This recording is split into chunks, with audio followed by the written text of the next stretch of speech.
tonight about how to choose grass and legume species for hay, fields, and pastures. I should have made a bigger deal of it in the title for tonight. I'm going to show you the brand new Cornell forage species selector tool, which we just released about a couple of months ago. I've been kind of geeking out about it, and so, you know, be forewarned. I get pretty excited about it. It's really kind of cool. I'm going to show you some of that tool tonight too. In fact, well, uh, I'll show you what my plan is here in a second. And we're also right off the top, I'm an agronomist and soil scientist. So sometimes when I dig into these topics, I tend to speak about them in ways that puts those agronomy and soil topics above everything else on the farm. Like that's the most important. And I know that a hay or a grazing enterprise has a lot of moving parts. It's important to consider all of them, not just the ones that I get excited about here tonight. Yes, soils and plant selections are very important, but you also have to match your market and be prepared financially. You have to have the correct equipment. You got to have labor on hand to deal with whatever your choices are. You got to have space, right? Acreage. So there's a lot of considerations. We'll just be zooming in on the agronomy and soil science tonight about selecting grass and legume species for hay and pasture use. So that caveat right up front. So which forage species will work best on your field? I want to use the comparison here. Have you seen the movie The Good, the Bad, and the Ugly? It's classic, but I'm using it here just for the title. I want to talk about the good and the bad and the ugly about this decision about which forage species will work best on any given field. The good is we have a lot of choices. There's a lot of different grasses and legumes that we can sort of tailor to our specific system. So we there's a lot to pick from. The bad, though, is there's no obvious clear choice for any of it. There isn't like one super grass that works better than everything else and across all situations, or super legume or anything like that. There is no single best choice. Almost in very few cases would there be a single best choice.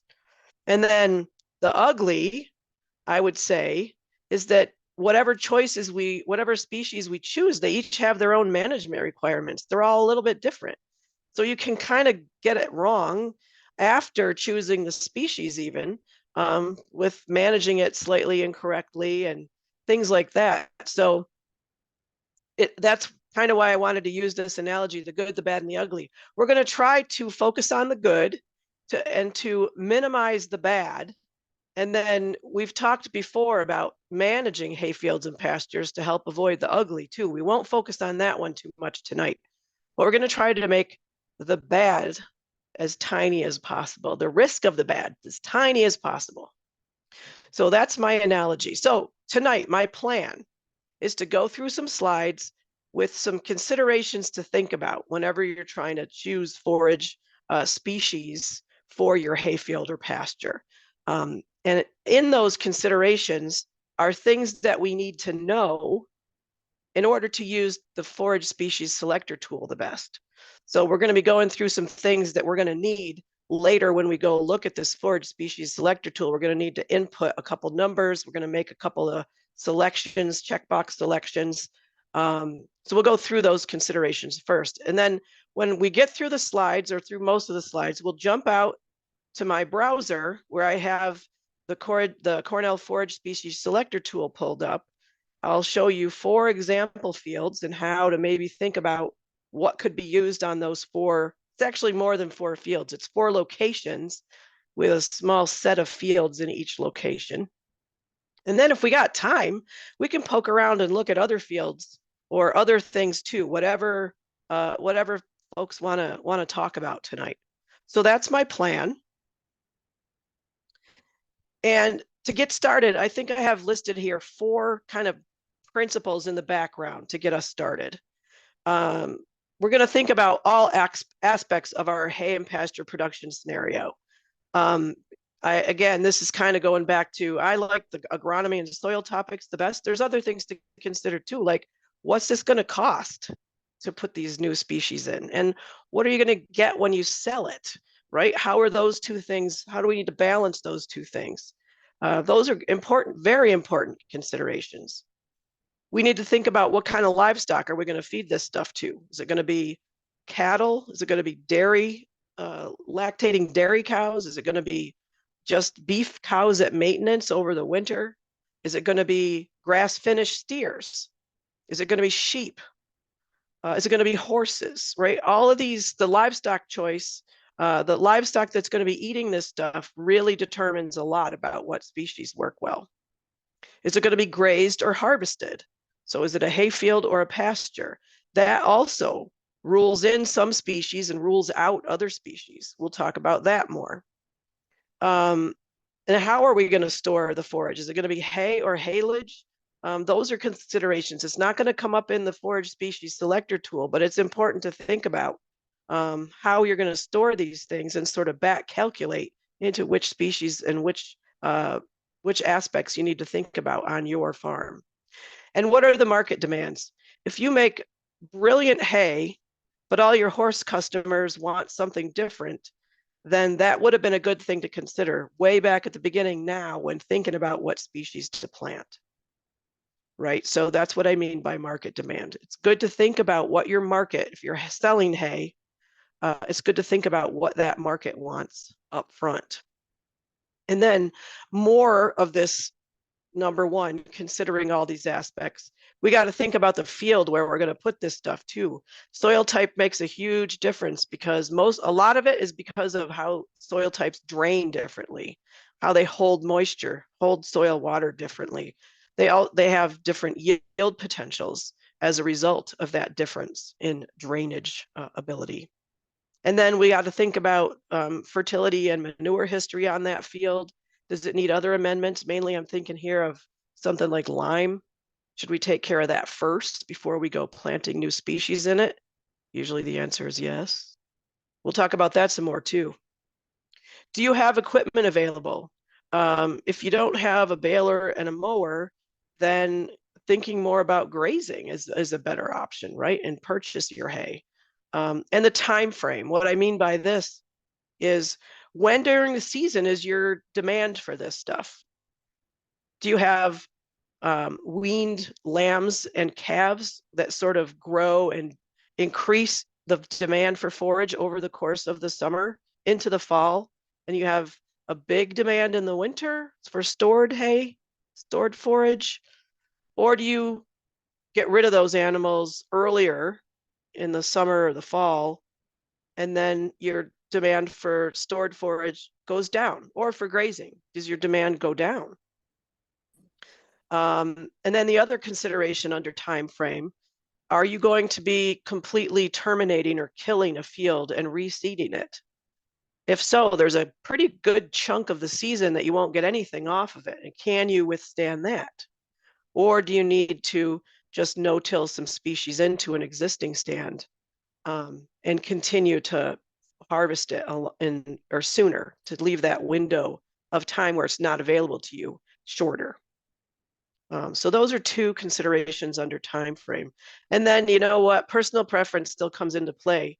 If the species selector tool cranks out a list of 4 or 5 really good options, and you need to look at that and just say, you know what, I've always had really good luck with brome grass. Let's stick with that. That's one of the selections, one of the recommendations. Let's just stick with that. That's a really good way to finalize your decision with some personal experience and preference. That's always important. Okay, so that's the first principle to talk about, considering all these various parts of the forage system. Secondly, it's really good to remember that legumes provide free nitrogen to us. Grasses need nitrogen fertilizer. Legumes don't, generally speaking. And a mixture of grass and legumes may or may not. It's in the middle somewhere. Sometimes we say the Cornell recommendations are, if it's 50% legume or more, don't put any nitrogen on it. Manage it like a legume. If it's 25 to 50% legume, sort of put on a little nitrogen, but not that much. And if it's under 25% legume, then we say manage it like a grass. Do a full rate of nitrogen every year because grasses really need that, and that little 15% legume or whatever may be there isn't enough to sort of make it worth not fertilizing those grasses. The other reason this is important to remember that legumes can provide free nitrogen to our pastures and hayfields. In an organic system where you don't use any fertilizer, you got to get pretty creative with where the nitrogen is going to come from for those grasses, for vigorous grass growth. So manure is a good option. If you don't have manure, usually it would be fertilizer, urea or some other nitrogenous fertilizer. But if you have enough legumes in there, that's a way to accomplish the nitrogen, to solve the nitrogen problem. In some ways, it's an easier way because you don't have to think about applying something every year. But you do have to plant and make sure they're in there and then care for the field in such a way that they persist. So that's an important consideration. And then my third point, before we go further, let's make sure we know what we're talking about with grasses and legumes.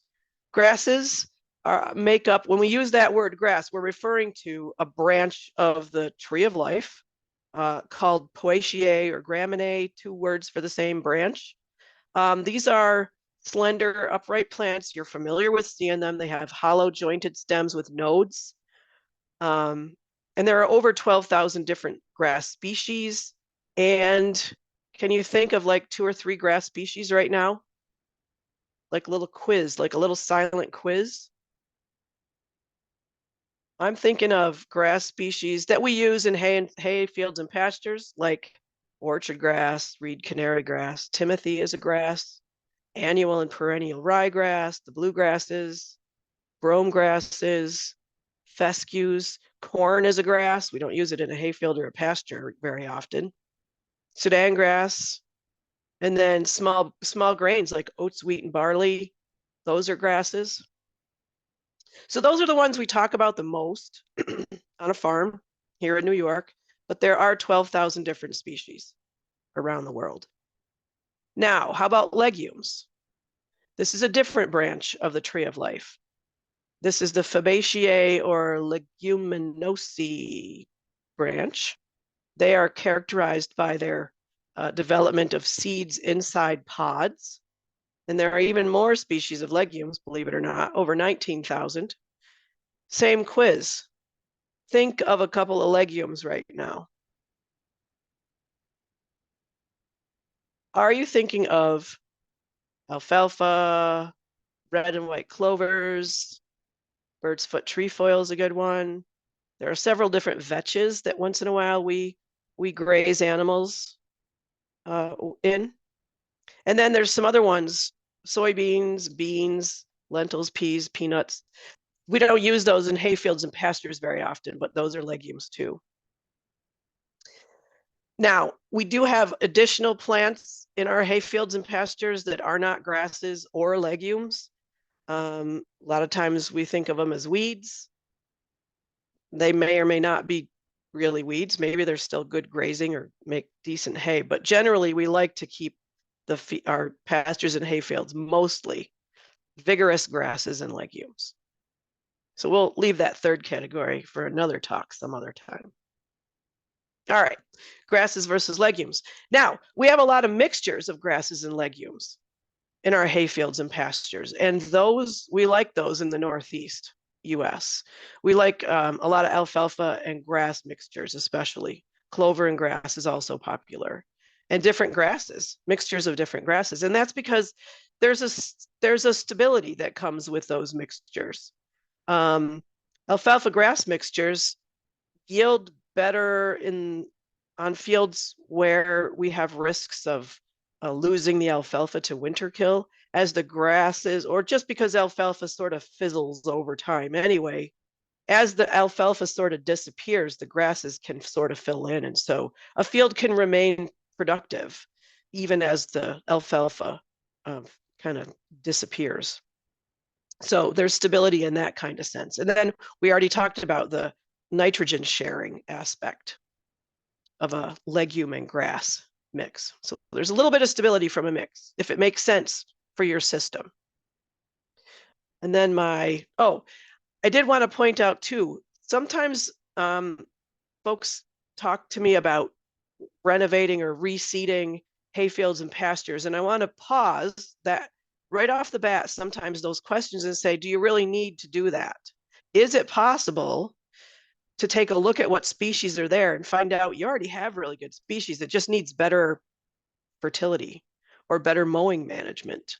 And those species will really come on, and the grasses will be more vigorous. The legumes will come on, and you won't need to reseed the whole thing.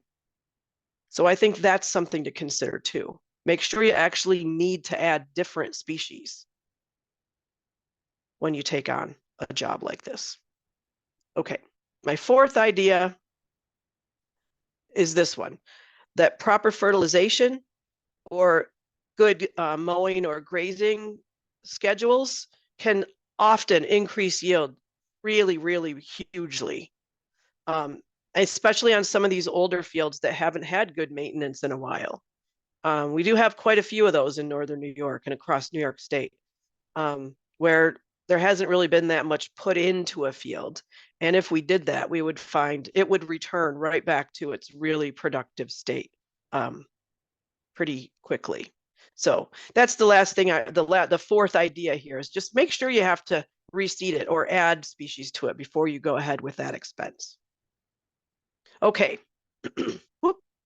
So the place I like to start when someone wants to improve a hayfield or a pasture is let's look at a soils map. And I would encourage everyone to do that. Many of you probably have a soils map for your fields, for your farm. What these are, generally speaking, nowadays, they are aerial photos with parcel boundaries and a soils map overlaid on that aerial photo. And you can come up with these soils maps in one of two ways, I would recommend. You can either talk to your county soil and water conservation district office, and they can print or give you electronic copies of soils maps for your farm. I'll show you what something like that's going to look like. Or there's online tools where you can just look this stuff up yourself, which I really like doing. I get a little bit lost looking at this stuff sometimes. And then once you're looking at your field on something like the California Soil Resource Lab Soil Web Map Viewer, I think that's the best portal for this soil map information. So I'm going to show you what that looks like tonight.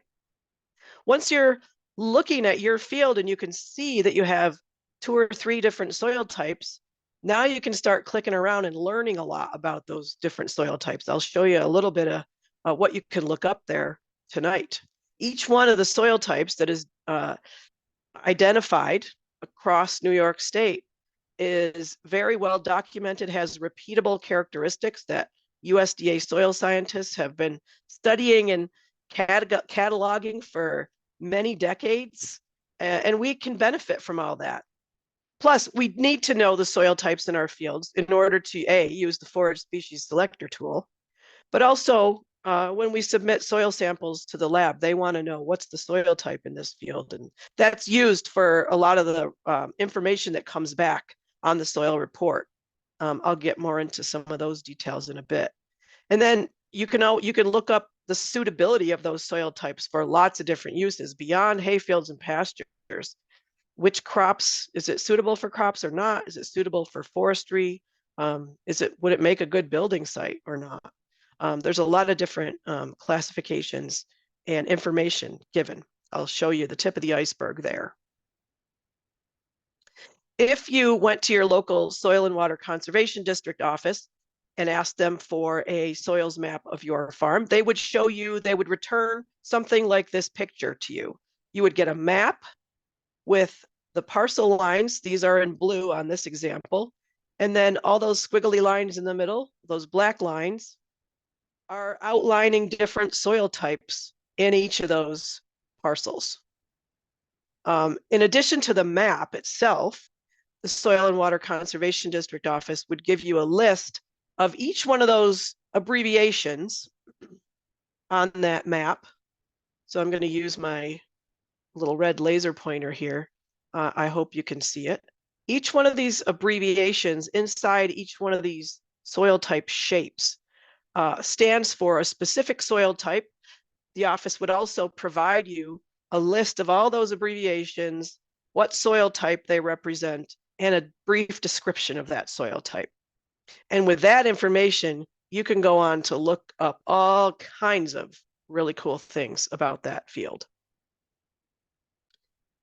One of the things I want to point out to you tonight is a soil capability classification.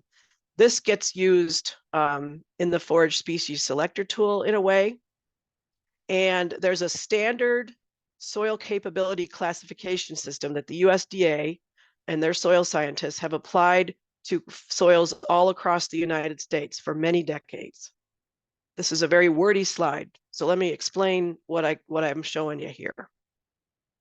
They use a numbering system, class 1 through 8, where class 1 soils have very few limitations or restrictions, and they're good for a lot of different uses, agricultural uses. And then there may or may not be a little small case letter that goes along with those soil classifications. It gives you some clue about why there's a limitation. So class 1 soils are the absolute best. They have no restrictions, no limitations. They could be used for many different crops, many different uses. They work well. We have very few class 1 soils in the North Country, in New York State, really. There's some, not very much. Our best soils in the North Country are usually class 2 soils, which have some moderate limitations, which reduce the choice, the uses slightly.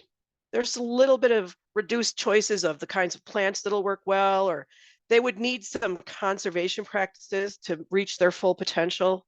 So they have minor, but significant and important limitations. Class 3 and 4 soils have severe or very severe limitations, which reduce the choice of plants that'll work well pretty significantly, or they need special conservation practices, or both. And they generally, class 3 and 4 soils would never quite be as productive as class 2 or class 1 soils. We use a lot of class 3 and 4 soils for hay and pasture in North Country and across New York State as well. Class 5 soils are kind of a weird thing in this little list. They don't have an erosion problem, but they have other limitations that are not practical to resolve. And so they don't generally make good agricultural soils. And then 6, 7, and 8 soils, we generally do not use them for agricultural production either, because they have severe or very severe limitations, or just they're completely unusable in the case of class 8.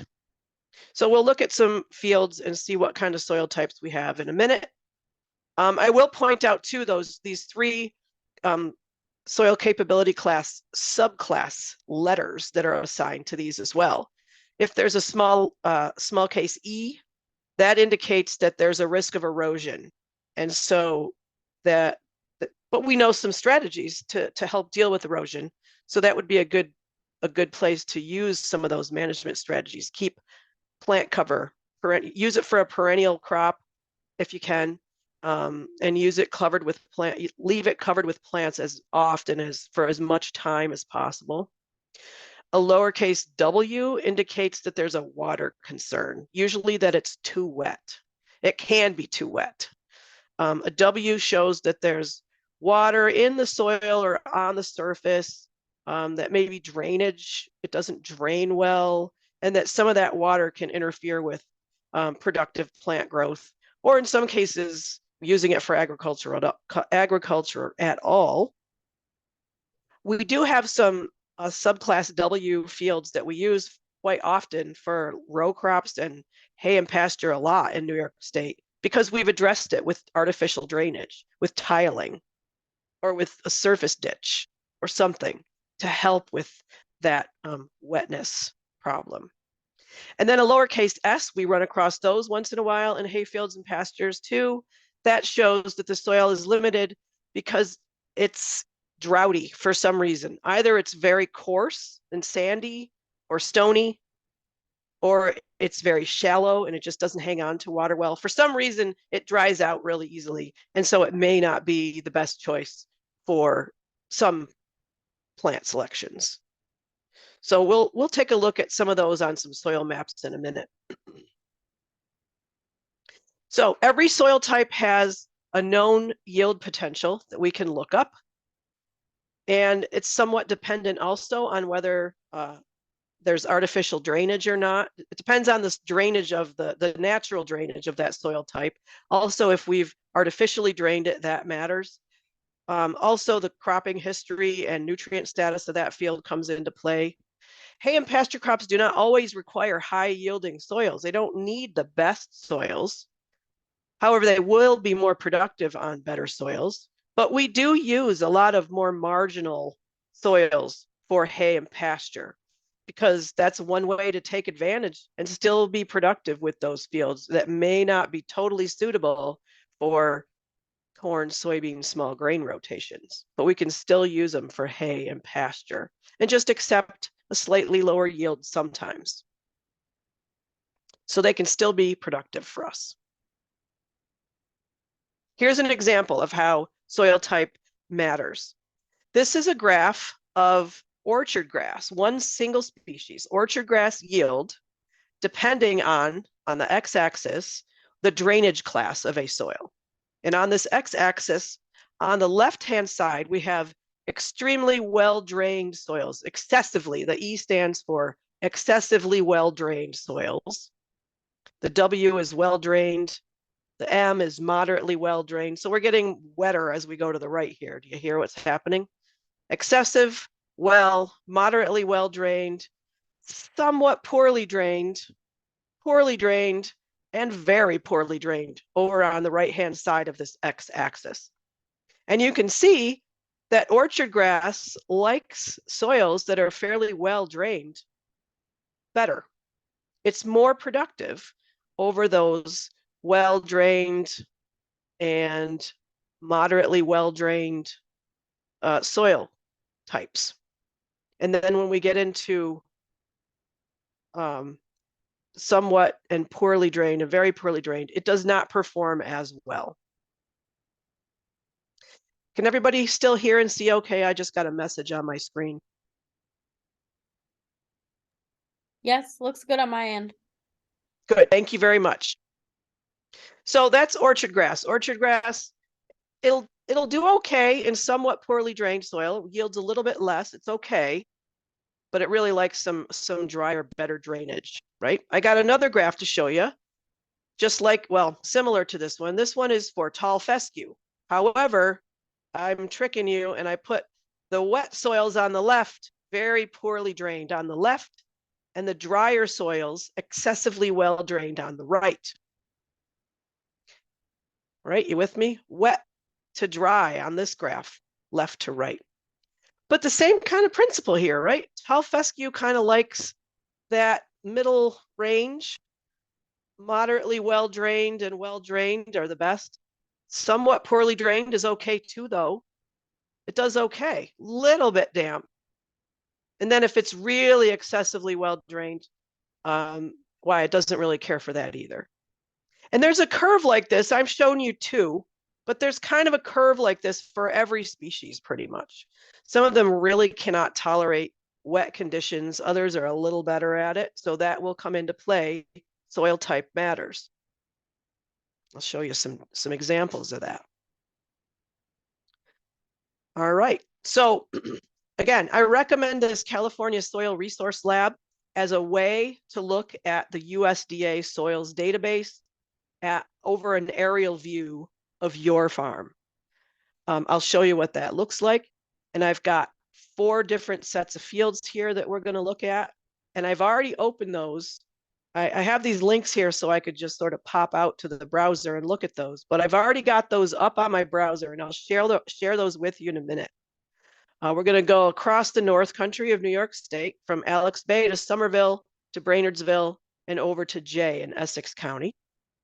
But before we do that, I want to talk about a little bit more, another topic that will come into play as we make those forage species selections with this tool. Some other considerations that are important.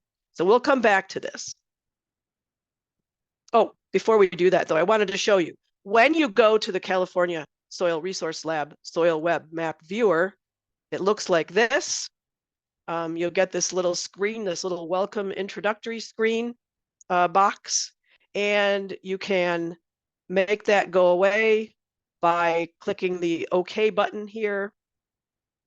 When you do that, you can see that this tool likes to start you in Davis, California, because that's the university that developed this little portal into the USDA soils database. So we have to zoom out and fly to New York State, if that's where you live, I assume, tonight. And you can do that with this little menu button up in the left-hand corner. When you click the menu button, it drops down these two choices, zoom to location. If you allow your browser to share your location, this tool, this California Soil Resource Lab viewer will make a pretty good guess where to start, and it'll zoom out and fly to New York State and zoom back in, and then you can move it around from there. So we'll come back to this. We'll look at those 4 fields in a bit. Before we do that, I want to talk about the need to have some good current soil test results for your fields on your farm. Current is anything from the last 3 to 5 years. You don't have to do it every year. Every 3 to 5 years is good enough. I've got recommendations. If anybody wants them, I can share them with you. Some how to take a good soil sample, how to submit it to the lab to get good results. And I want you to submit those samples to a lab that performs a Morgan test that is correct for New York State. And the 2 labs that I know of that do a Morgan test are the Dairy One lab in Ithaca or the University of Maine Soils Lab. And so mostly I recommend people, because it's closer, to use the Dairy One lab here in New York State. We have ways to get your samples down to the lab without paying for shipping. You could coordinate that through any of our county CCE offices. The reason for the Morgan test is that that test was developed, I don't know, 100 years ago, more than 100 years ago, because it's very appropriate for how plants use New York soils and how plants use New York soils in New York climate.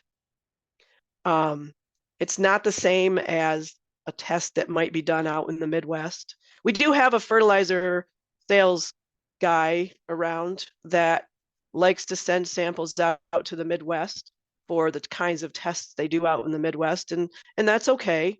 But when you get those results back, now they don't correspond to, for example, the Cornell Guide for Integrated Field Crop Management or the Cornell Vegetable Guide, because all those guidance, those recommendations are based on Morgan test. So when you get those results back, you'll see that like they don't match up with anything. And so now you can't look up yourself what to do with that information. You kind of need to rely on the fertilizer guy, or you have to do a crude conversion from one to the other. And there's a little bit of slop and noise involved in that. So we can do it, but it's not best. It's best to just do a Morgan test right from the beginning. So that's my recommendation. If you have Morgan test results for field crops, now all the field crops guides, field crop recommendations correspond to that. And it's easy to just look stuff up and calculate things. You'll get a pH on that soil test report for any samples you have had tested. The pH will come up in the species selector tool. We need to have an idea what the pH of your fields are. And that soil test report will also provide fertility recommendations for whatever crops you said you were going to plant for 3 years. It'll give you 3 years worth of fertility recommendations that are tailored to your soils, your cropping system, everything you said on the form. So every 3 to 5 years would be current. So I would recommend starting soil map first, soil sampling second. Soil pH and fertility can definitely limit productivity, and they can limit the suitability of that field for different species.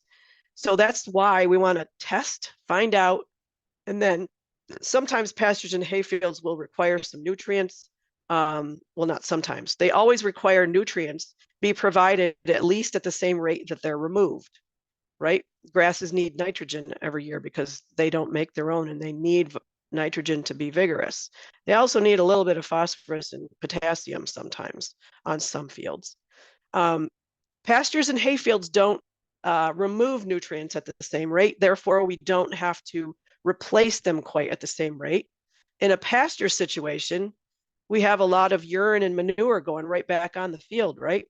Only part of what the animals are eating is actually being removed from the field in the form of animal tissues. Everything that goes through the animal hasn't been removed. When we mow it for hay over and over and over again, we are removing more of that, unless we're also returning manure and urine back onto that field. And on many farms, we are. We can also import nutrients in the reverse way by buying hay or importing hay onto the farm and feeding it in a hayfield or a pasture other than where it came from, right? We bring nutrients in the form of hay and let those nutrients in the form of urine and manure and waste hay remain on the field. So that's something to consider. We can talk about that more as needed. So the soil test, the results you get back will indicate how much lime and nutrients are recommended. You always want to correct the pH with lime first before spending money on fertilizers or seed, because the lime sort of provides the pH has to be corrected first to provide sort of the right background for all the other nutrients to be available and for different species to have a sort of an optimum start and a better better yield. If the pH is too low or too high, we can shift plant species away from the ones we want towards weeds. We can reduce yield. We can reduce quality and palatability of a hayfield or a pasture. So it's important to keep an eye on the pH first before doing all those other things. And then the last point there, if lime is needed and it's applied, it can still take a couple years for that lime to have its full effect, especially if it's not mixed into the soil while it's tilled. If it just stays on the surface, it takes a little longer for it to have its full effect. 2 to 3 years it can take. But that's where we want to start. Soils map first, soil test, correct the pH if we need to, and then go on to some other things. Past land use will come into play. It does affect future productivity, nutrient needs. We talked about a little bit of that already. History of manure applications.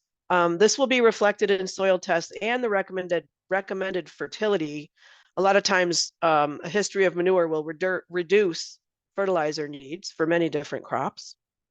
And then if you have open fields that have been used for annual row crops, they're already tilled, that's something to consider. Maybe that's a good place to reseed a perennial forage, a hayfield or a pasture, rather than pairing up a sod and reseeding it, kind of to do a rotation. That's a thing to consider too.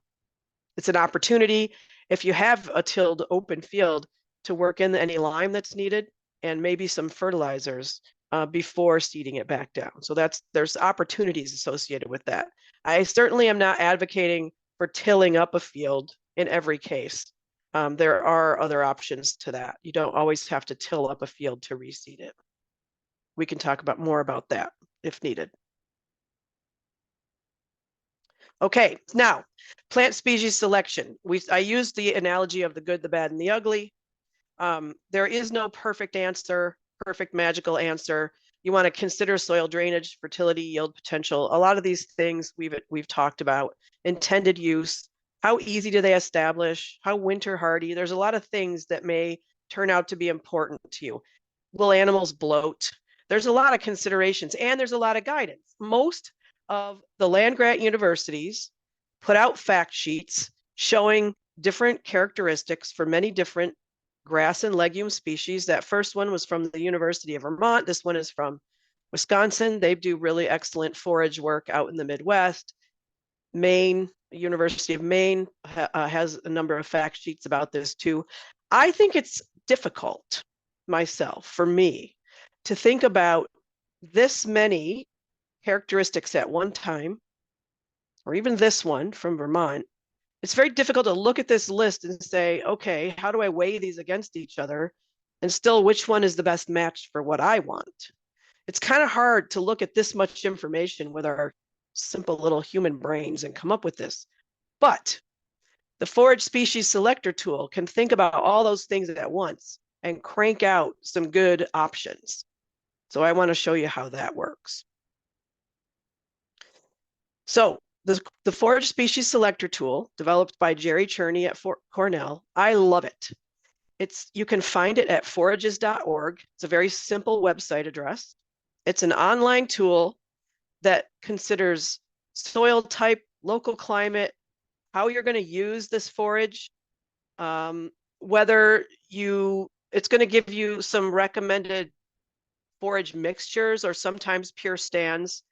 It's going to consider whether you want to use this forage as hay, stored forage, hay or haylage, or pasture, if you're going to have the animals graze it themselves. Different species work better under those two scenarios. And then what kind of livestock are we talking about? Is this going to be grazing sheep or haylage for lactating dairy cows, or just what? It will crank out some recommendations, different plant species recommendations. Sometimes it'll be pure stands, single species. Sometimes it'll be mixtures. It'll also give us some idea what the yield potential of each of those species may be. And in the case of pasture, it'll also give us sort of a timeline. What will it yield in May and June and July and August and September over the course of the season, right? We know that yield is not the same every month of the summer. And then take those results and combine them with your own information, your own priorities, and your own experience to get the best result. When you go to the forage species selector at forages, right there, forages.org, this is what it looks like. You'll zoom onto a map of New York State with a bunch of information to fill in on the left-hand side. I've got the snout beetle, alfalfa snout beetle overlay clicked to show. And you can see that there are, I'm using the laser pointer again, there are counties around Lake Ontario and up across the north, right? There are counties that are sort of colored in a little bit. That's the snout beetle overlay. We're going to look at fields in those counties, so you're going to see this come up. Those counties have all had alfalfa snout beetle, a very important pest for alfalfa, really important. It's all been confirmed. We've found them in all those counties. So there's going to be a warning in those counties. Did you or did you not treat this field with nematodes to protect against alfalfa snout beetle? If you say yes, and if the situation is correct, then alfalfa may show up in the recommendations. If you say no, I haven't treated with nematodes against alfalfa snout beetle, then alfalfa probably isn't going to be recommended, because you really shouldn't grow alfalfa in one of those counties unless the field's been treated. So alfalfa will slide way down the list of recommendations for that reason. We'll see what that looks like as we go forward.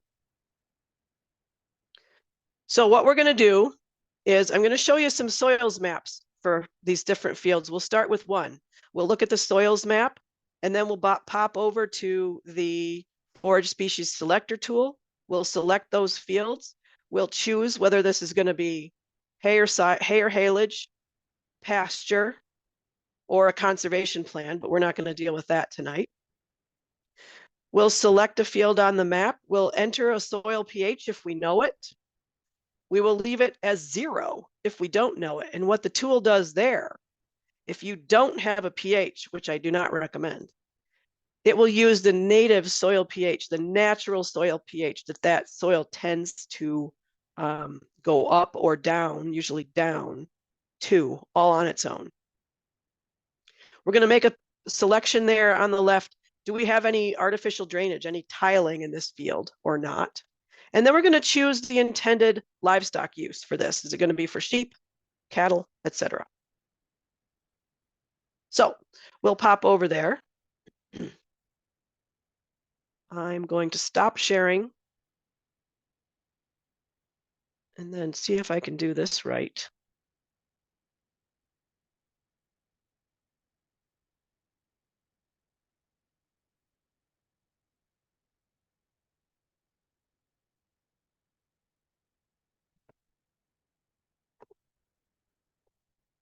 You got a soils map there on the screen, Abby? Yep. All right. All right, I'm going to try not to click around too fast because I just suspect Zoom won't keep up with me if I get all excited and go fast here. So we're looking at a field, a set of fields here on two sides of the road over near Alex Bay in Jefferson County. This dark area on the right side of the screen is Mud Lake, and the W there means it's water. So I'm looking at these two kind of long, skinnier fields here. If you can see my little plus cursor moving around. So in these fields we have, if I click, I get a little red X, and these soil types pop up on the left-hand side. This is a muskellunge area of this field. Muskellunge, if I click on that word muskellunge, it starts to show me information about muskellunge, which will be the same anywhere I find muskellunge and click on it. It's not unique to this field in that way. So this set of information here on the left, it's all very interesting, and I would encourage you to just poke around and learn what it means.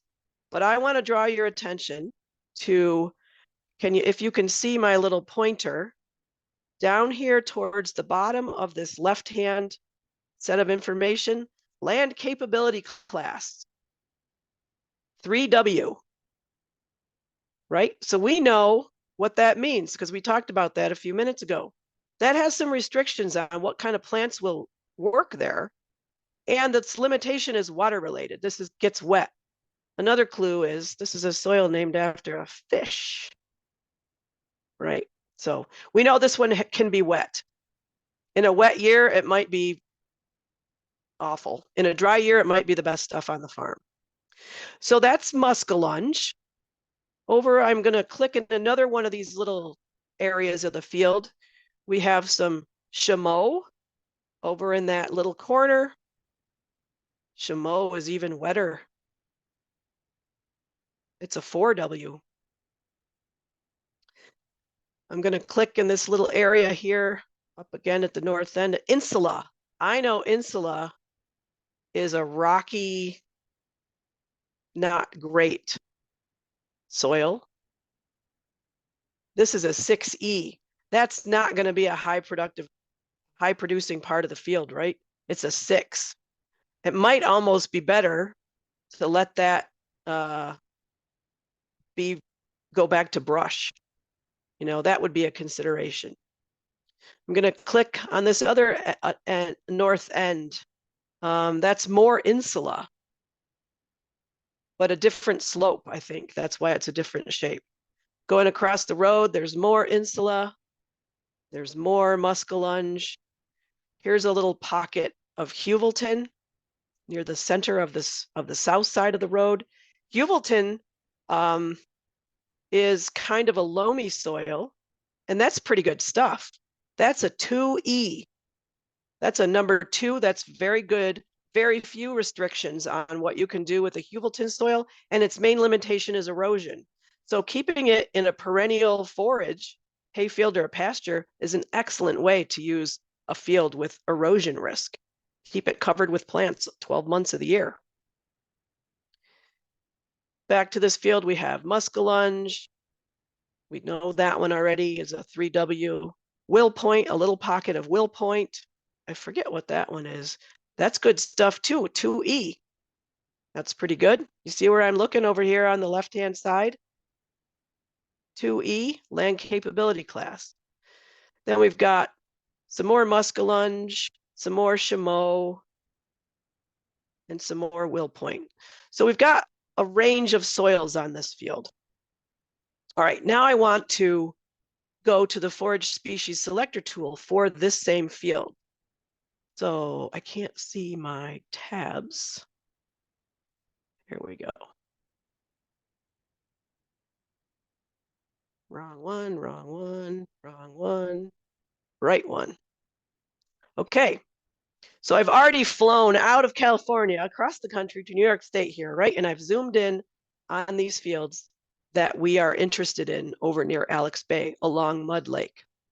So first, muskellunge is clearly the most dominant soil on these sets of 2 fields, right? This whole big 2-field area.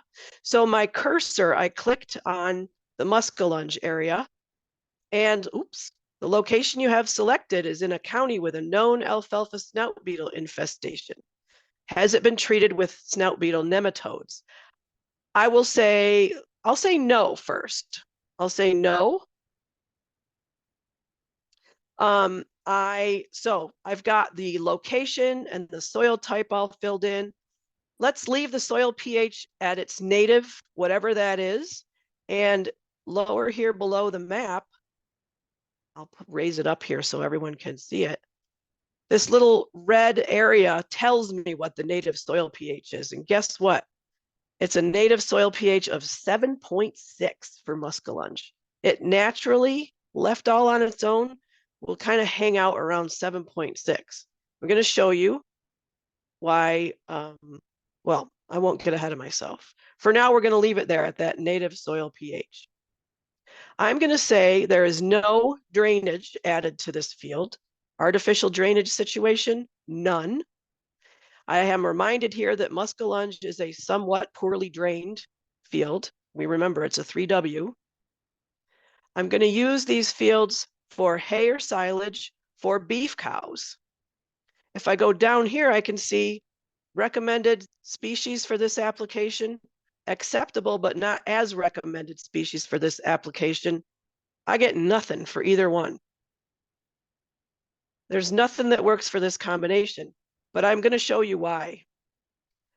No forage trials are conducted at a pH of 7.6. And this tool doesn't really help us at pHs above 7.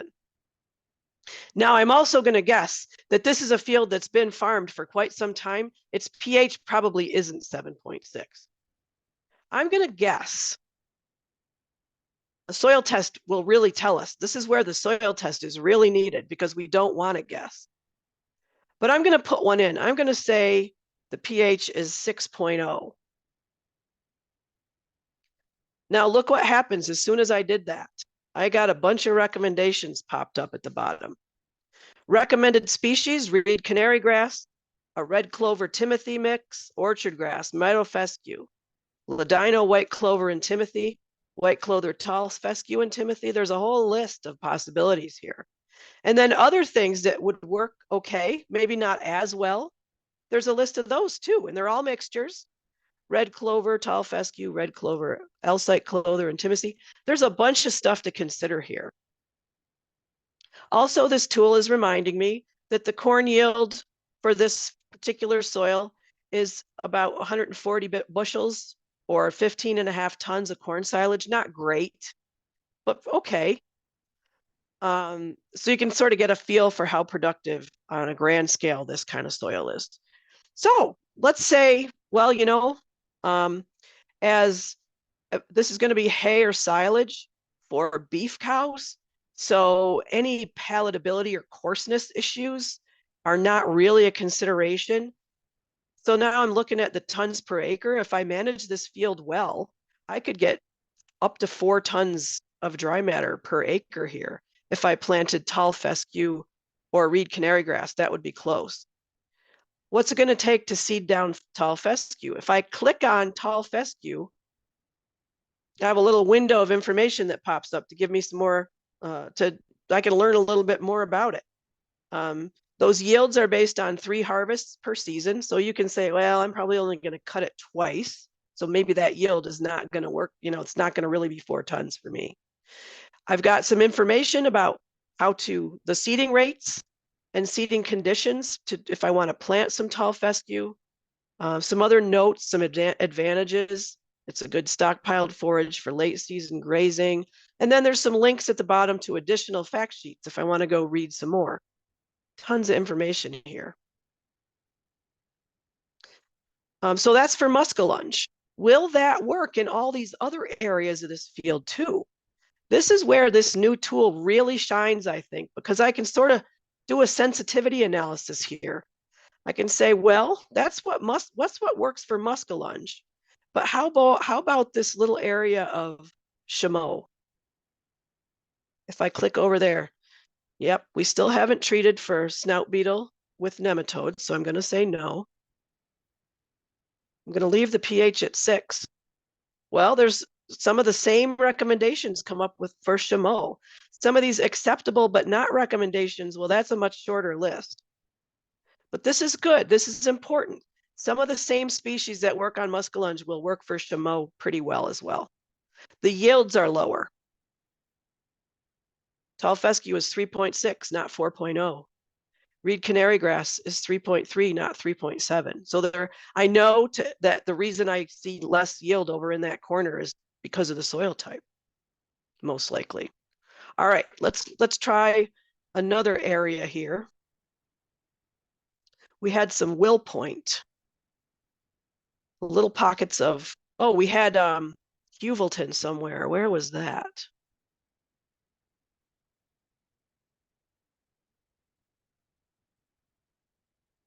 Right there. Huvelton soil in the middle.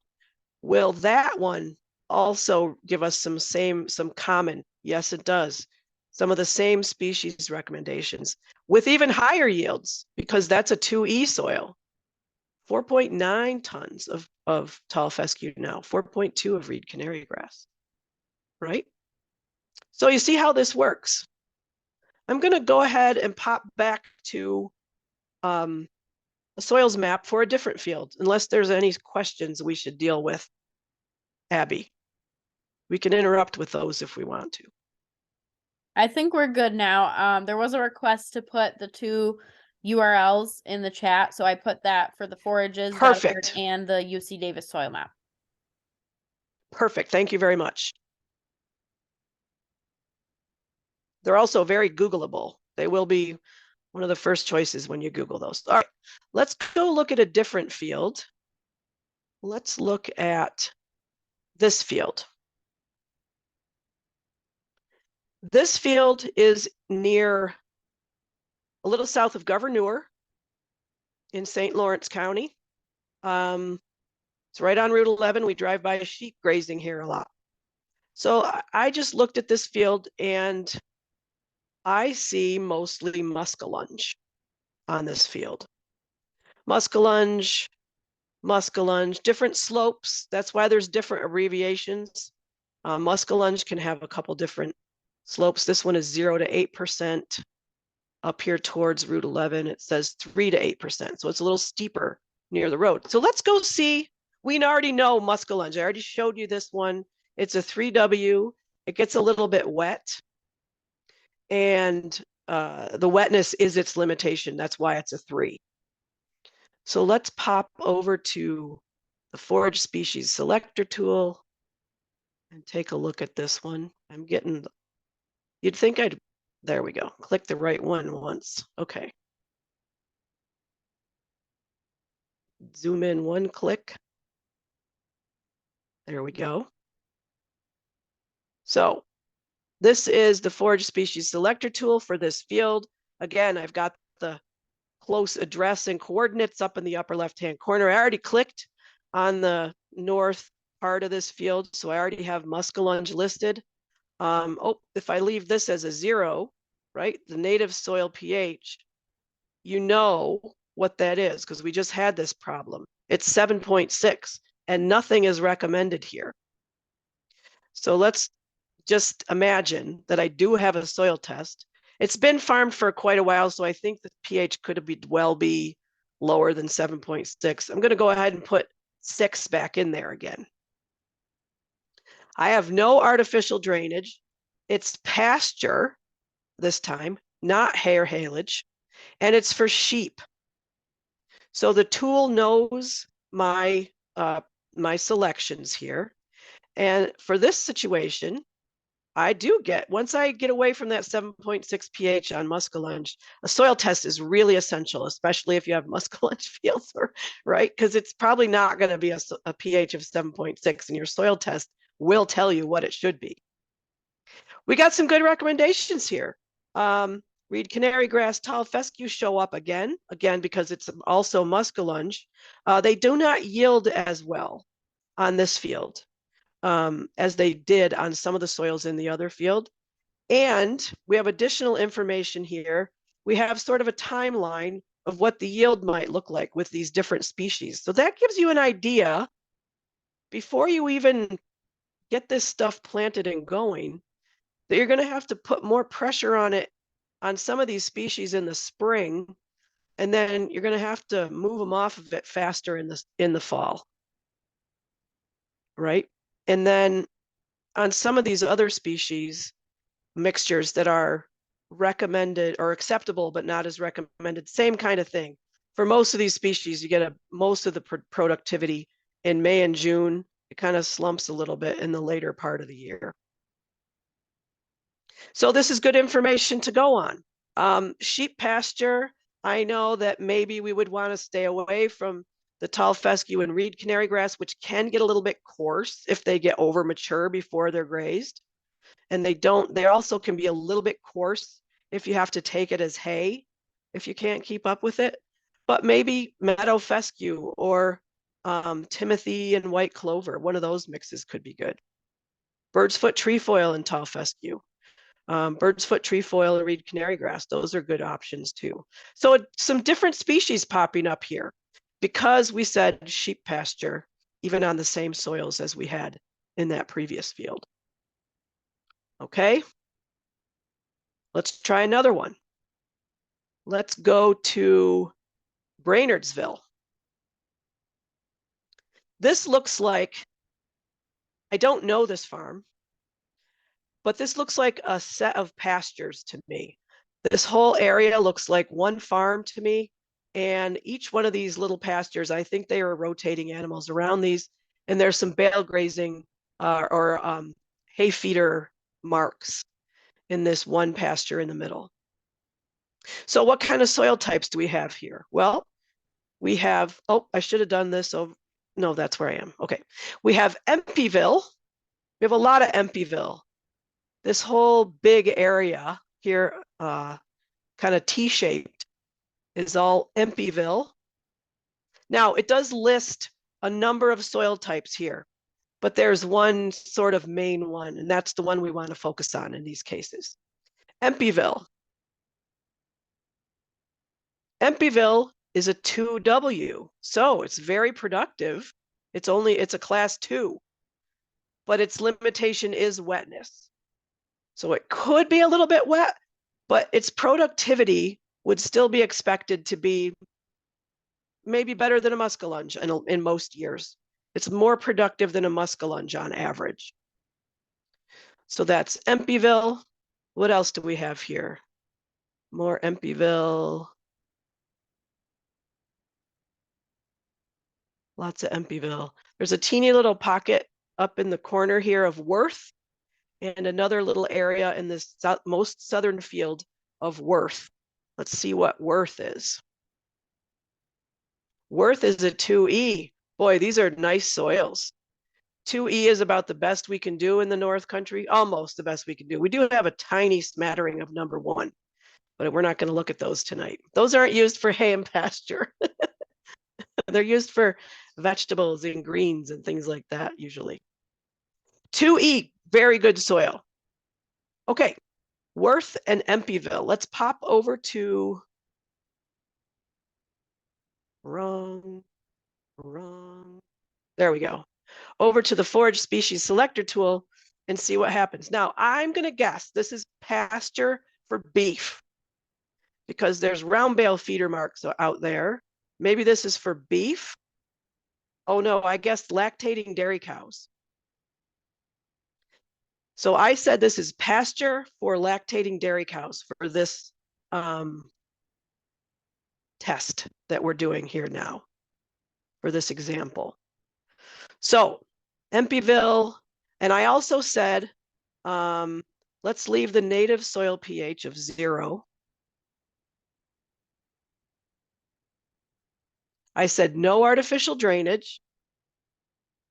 I got Empyville and pasture for lactating dairy cows. Oh, let me also say, I said, yes, let's say this time, yes, I have treated my fields with nematodes to protect against alfalfa snout beetle. If anybody wants to ask questions about what snout beetle and the nematodes, how that all works, we can talk about that at the end. That could be a whole presentation in itself, and it will be for me tomorrow. But I'm going to say yes this time. What this means is if it makes sense to grow alfalfa, it'll show up because I do not have as much risk of alfalfa snout beetles. Okay, now I got no recommendations here, and I can see why. In the warning box, the tool is using the native soil pH for Empyville, 4.6. The natural pH of Empyville is incredibly low. That's a blueberries pH, right? So this is farmed, these fields must get some lime occasionally, at least once in a while. So I guessed that maybe we've limed these fields at least up to 5.5. So that's why I had a 5.5 in there. It's still kind of low for pasture and hayfield, but it's high enough that now I got some recommendations. Reed canary grass and tall fescue. Those clearly are the ones that can tolerate a little bit of a pH range here. What if I was able to lime this field to 6? Let's see if that would make any difference. 6.0. Oh man, look at that. Now I got a bunch of recommendations. This is one of the things I love this new forage species selector tool because you can kind of you can poke around a little bit and see how much difference some things make. If I'm able to lime these fields up to 6, I now have more choices. But more importantly, maybe, choices are nice, but I don't reseed very often. I'm going to put this back to 5.5. Tall fescue at 5.5, and with good management, I could expect 2.5 tons per acre or 2.1 tons of reed canary grass. Let's compare with what they may be able to do with good management at pH 6. Now I've got 3.5, a full ton more of tall fescue. And now I have 3 tons of reed canary grass. So the productivity goes up as well. And I have more choices. Now, if I want to get some legume into this mixture, and I probably should, because it will help me with my fertility, I have ladino, white clover, and orchard grass as a good option. Ladino, white clover, tall fescue, and timothy. Bird's foot trefoil and tall fescue. I can get some of those legumes may work for me as well.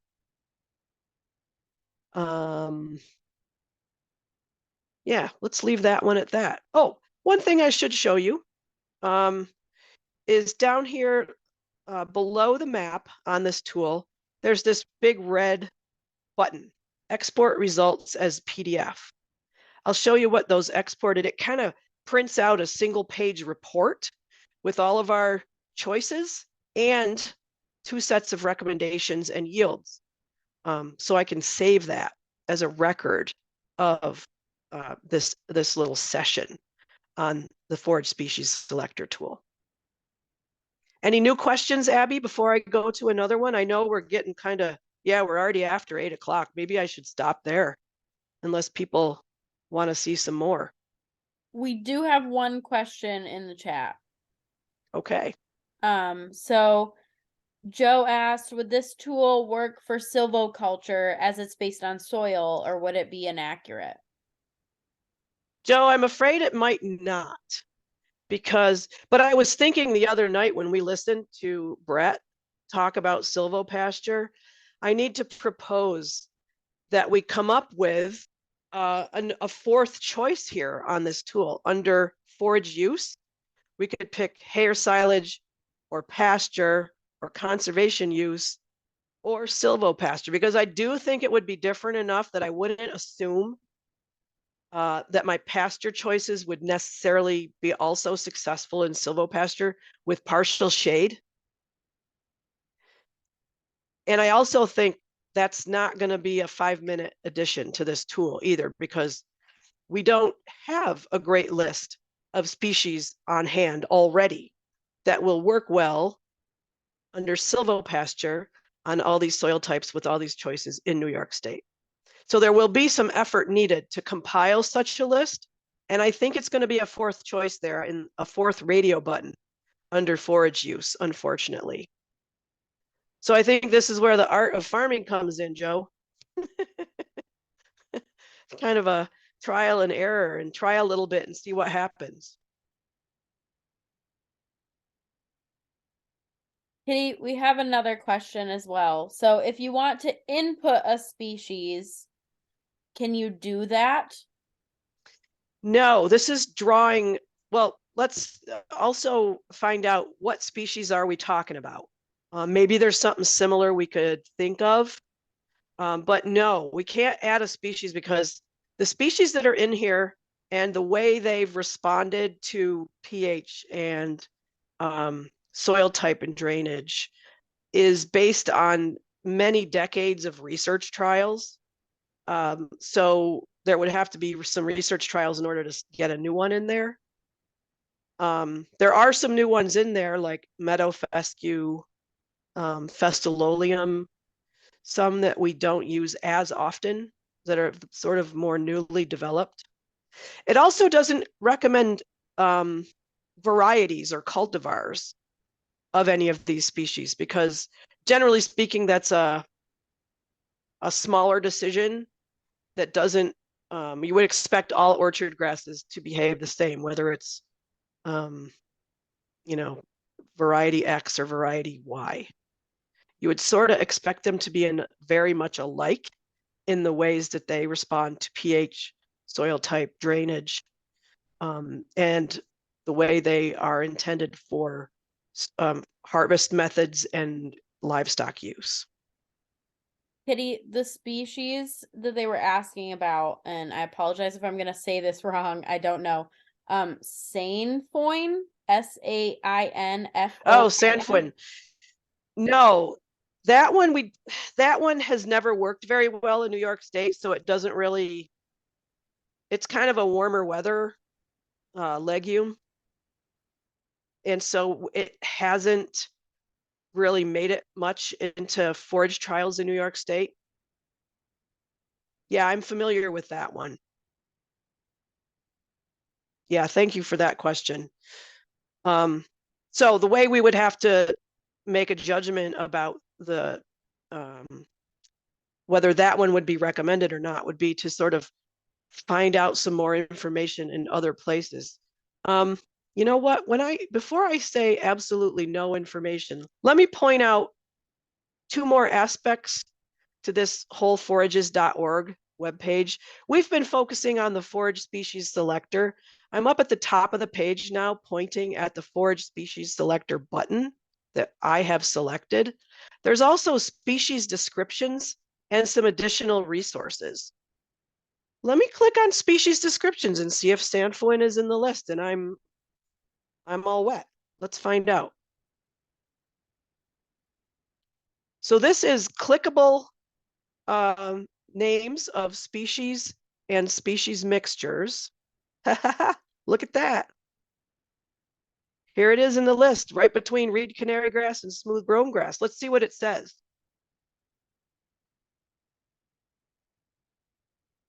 Yield is based on 2 harvests a season. If you want to seed it, 20 pounds to the acre. You have to inoculate the seed. It has potential as hay or pasture crop. And then the concerns here, this is probably why we don't see it very often. It's intolerant to frequent defoliation, so it would be intolerant. It wouldn't work well if you need to graze it 5 times a year, if you need to pass your animals through 5 times a year. It's intolerant of wet or acid soils, so you would know not to use it there. And it has low forage yield potential compared to some of the other choices too. So I think all of that together is kind of why we don't see it very often. And then again, there's more links there for USDA, 2 fact sheets from the USDA and 1 from Montana, because that's a place where it would work better. So Kitty, the species listed on this page, is that all the options that you could get using the forage species selector tool? So like anything I, that be- pop up is in that list? I believe so. I believe this is the entire list of everything that may or may not come up in the output to that tool. I've never seen, sandfoin come up. I've never seen red top come up, I don't think, or prairie grass. Meadow foxtail is something we usually consider as a weed. I've never seen that come up as a recommendation. Coastal panic grass, Sicer milkvetch. There's more things in this list than I've ever seen recommended for any of the situations in northern New York that I've ever asked it about. However, certainly haven't asked it every question, so I don't know. There may be some things that would cause some of these to come up. But I think a lot of them that I've never seen, also, I wouldn't expect, like big blue stem. That one's kind of a Midwestern kind of a thing. Unacceptable forage quality for ruminants in New York State. I don't know why, but that right there kind of tells you we probably aren't going to. Oh, it would come up for erosion control in sand and gravel pits, mine spoils. Remember, we have a conservation use as one of the choices here. So there's going to be species that come up under that choice that I'm unfamiliar with because I generally don't think about those situations. So that may be where we would find Sicer milkvetch actually is a good one. That that's one that probably comes up for those kind of uses. Yeah, it doesn't look like it. I think I'm wrong about that. But those plants are in here too for things that you would plant on construction areas, mine tailings, weird landfills, areas where we need to have a perennial forage ground cover, but it's not necessarily going to be used for pasture or hay. But there's a lot of information here.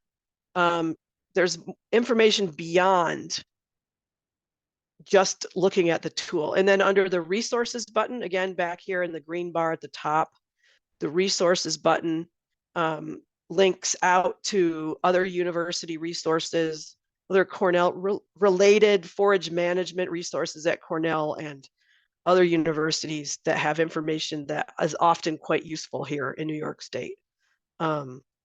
From Wisconsin, they have a really good forage extension system over there in Wisconsin. And so a lot of that information is useful to us. Penn State, same thing, Ohio State. So I've been focusing on this forage species selector tool, but there's other cool stuff here too. Anybody, do we care to see more fields or are we good? I'm good either way. I've got 2 more if we want them, but we don't have to do it.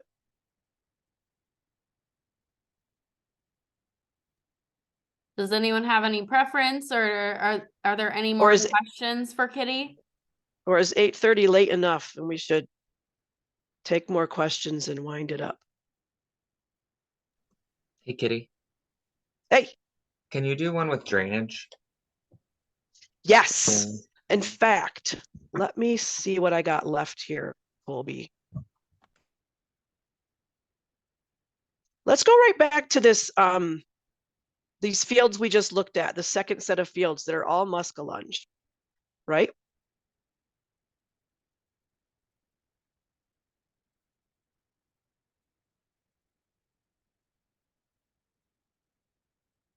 Or did I not get to that one yet? All right, let me, my tabs are jumping around. I apologize. All right, this first set of fields we looked at right along Mud Lake. This was a lot of muskellunge with a few little pockets of other things. Okay, let's go back to that one on the forage species selector tool. And of course, it's the last one I click. There we go. And see what happens if I put drainage in. Thank you for that, Colby. We haven't done that yet. Okay, I'm going to make sure I have, oops. My little mouse rolly wheel is not doing what I thought it was going to do. There we go. Make sure I click on a spot of muskellunge. It is not treated with nematodes for snout beetle. So here we said we're making hay for beef cows, and we got several good recommendations with no drainage. And this is muskellunge, which is a 3W. So I would expect, let's go all the way to the other extreme, optimum artificial drainage, which probably would be like 30-foot spacing tile installs, right on a pattern, like a herringbone pattern that covers the whole field. If I click optimum artificial drainage, yeah, it doesn't change this one all that much. However, I bet it's changed the yields for me. For an example, what's my biggest yield here? 4.9 tons of tall fescue if with optimum artificial drainage. If I go back to no artificial drainage, I have 4 tons of tall fescue. But I have pretty much the same species and species mixtures recommended. Pretty much the same. How about, which one did we look at second? Did we look at the sheep pasture? Yeah, that's muskellunge too, though.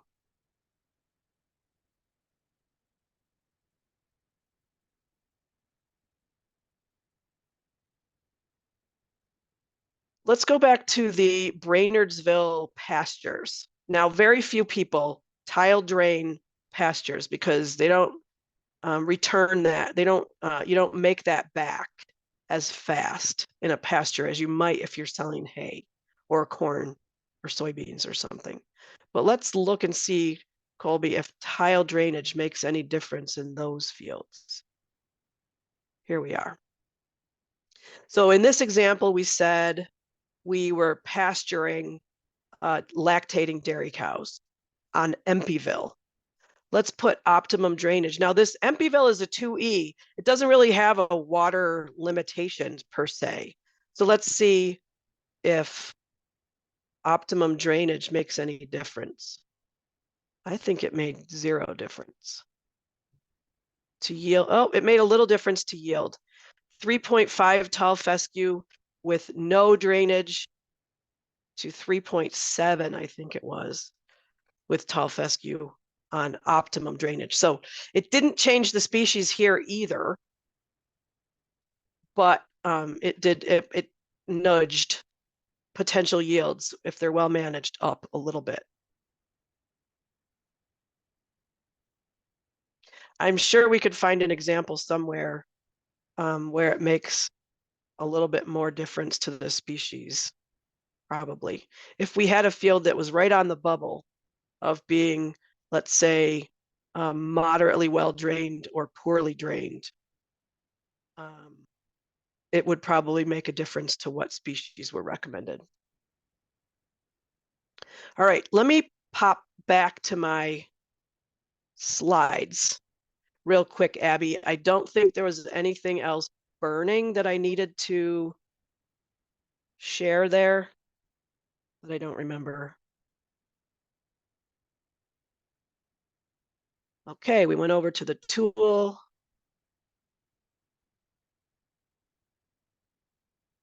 Oh, this is let me just show you this. That little red or big red button at the bottom to export the results as a PDF. This is a picture of what one of those reports looks like. all it does is list all the selections we made along the left-hand margin. It puts those at the top of the page, and it gives us both recommended species and acceptable but not recommended in 2 parts below that. And just like on the screen initially, if I selected hay or silage, it gives me a tons per acre. But if I selected pasture, it gives me that whole timeline of when the yield would tend to be greater and lesser. So you get all that same information in a nice, tidy PDF report. So the good, the bad, and the ugly, well, it's better than the good, the bad, and the ugly. It's kind of good, pretty good, not so bad, maybe a little bit bad, and maybe a little bit ugly, but I think we've figured out some ways here to minimize that big time. And that's it. Again, unless somebody wants to look, anytime you want to, we could work together on your own fields. If you email me or give me a call, my email address and phone number, they're there on the screen. This is what we do, working together across the 6 northern New York counties. And thanks to all of my county partners who are with us tonight, Abby and Colby and Justin and Melissa, Mallory. I'm forgetting somebody.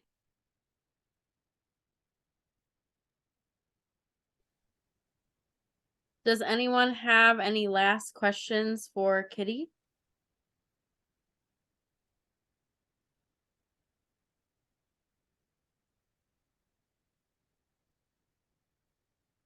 Awesome. Thank yous in the chat. Well, thank you very much, Kitty. And thanks to all who joined us tonight. Just a reminder, I know some of you have beef that are on the call, but we do have a next week's presentation. So next Tuesday, March 28th, we're having somebody from the American Solar Grazing Association come and talk about solar grazing. So if that's of interest to anyone, feel free to sign up, and thank you for joining us tonight. Should be good. Thank you, everyone.